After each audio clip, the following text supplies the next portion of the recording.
Hey guys, so today I'm going to talk to you about the differences between a Daytona 675 and a Daytona 675R.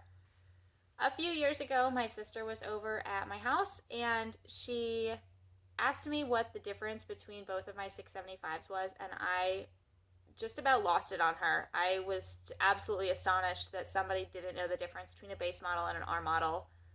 Especially because we both grew up around Triumph motorcycles, and I just assumed that she would know something like that. But then it kind of dawned on me that there's probably a lot of other people out there that don't know what the difference is, other than a price or maybe some fancy accessories. But that's not true at all. There are some kind of big differences that make it worth the different price. So let's talk about price for a second.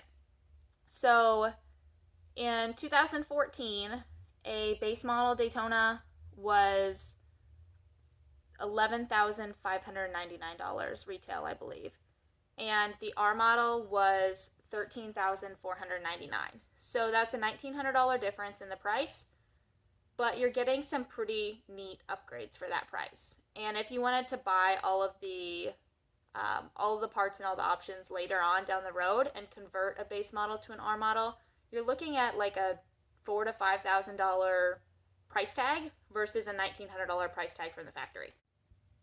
So this is my 2014 Daytona 675R.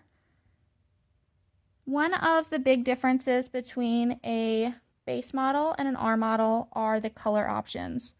So the base models just came in plain colors. I believe you could get it in tornado red and a jet black, and there may have been one or two other color options for the 2013 to 2017 models. But the R models came in either pearl white and black, or they came in like a matte black with a silver on it. So as you can see, this one is pearl white, and down here at the bottom of the fairing where I have black, that would be silver if you got the matte black color scheme. One of the other big differences between an R and a base model cosmetically are just some of the carbon fiber goodies. So here you can see we have a carbon fiber front fender. On a base model, that would have just been color matched to the rest of the bike. It wouldn't have been carbon fiber. We also have a carbon fiber rear hugger over the back tire. This would have also just been a black plastic on the base model. And then we also have carbon fiber infill panels in the cockpit, and on a base model those would have been just a black plastic. So all these carbon fiber deals and parts come factory on an R model. So one of the next big differences are the brakes. So the R models came with Brembo brakes front and rear. On the fronts they came with 4-piston Brembo calipers. On the rear they came with just a single piston caliper. But then with the Brembo brakes you also get the Brembo master cylinder, which is kind of a big deal. There's a lot of guys that race that upgrade to the Brembo master cylinders just because they're a little bit better and they're a little bit stronger. But one of the downfalls with the Brembo master cylinder is that it uses a different brake lever. So if you were to wreck your R model and you just bought a brake lever off a base model, it's not going to work because the master cylinder is different between the two. Then the R models also came with Öhlins front forks. And the Öhlins forks, they're not anything super spectacular. They're not top of the line Öhlins race forks or anything like that, but they are an upgrade from the forks on a base model. And it should be noted that you're not going to get any kind of performance out of these forks unless you have them sprung for your correct weight.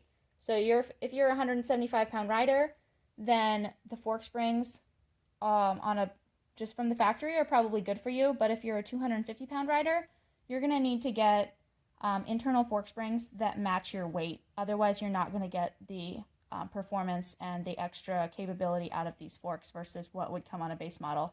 That's going to be the same for any kind of fork on a motorcycle. The R models also came with the Öhlins rear shock. This is also adjustable. It's no different than how you would adjust the rear shock on a base model 675. It's just upgraded because it's an Öhlins rather than just whatever factory shock they used from the on the base models. And those are pretty much all of the main differences. So one of the last big differences that you get with the R model is you get the Triumph factory quick shifter, which you can see just right down here. Basically what a quick shifter does is it just cuts spark momentarily to allow you to shift the motorcycle without using the clutch. So these quick shifters are for clutchless upshifting only. You still have to use the clutch when you're downshifting. But it is an upgrade. It's something nice if you're going to take your bike to the track.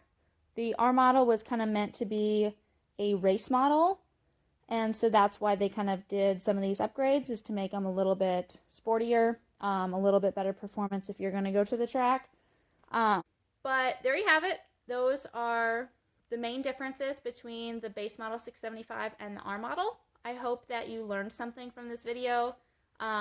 Please comment, give me some suggestions, things that I can improve, what you guys would like to see for future videos. If you enjoyed this, please subscribe to my channel. I'll be having more videos on 675 things coming up in the near future. Thanks, guys.